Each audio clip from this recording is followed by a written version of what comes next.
కలియుగంలో కలి బారి పడకుండా రక్షింపగలిగినది ఇది భగవన్నామం. అంతటి శ్రేష్టమైనటువంటి భగవన్నామాన్ని ఎవడు పట్టుకుంటాడో వాడు ధన్యాత్ముడు. యమధర్మరాజు గారు దూతలందరికీ సమావేశం పెడతాట. పెట్టి ఎవరి జోలికి వెళ్ళకూడదో, ఎవరిని ముందు తీసుకురావాలో చిట్టా చెప్తుంటాడు. పరాకు పడకండి, గుర్తుపెట్టుకోండి అంటుంటట.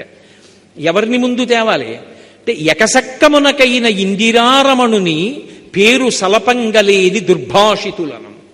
ఎకసక్కమునకు అంటే ఎగతాళి చేయడానికి కూడా నారాయణుడి పేరు చెప్పని వాడు ఉంటాడే, వాణ్ణి ముందు తీసుకురండి. అలాగే కలలోనైన శ్రీకాంతుని పాద పద్మముల్ చూడని కర్మరతుల, కలలో కూడా వాడికి భగవంతుడి పాదాలు కనబడవు, అలాంటి వాణ్ణి ముందు తీసుకురండి.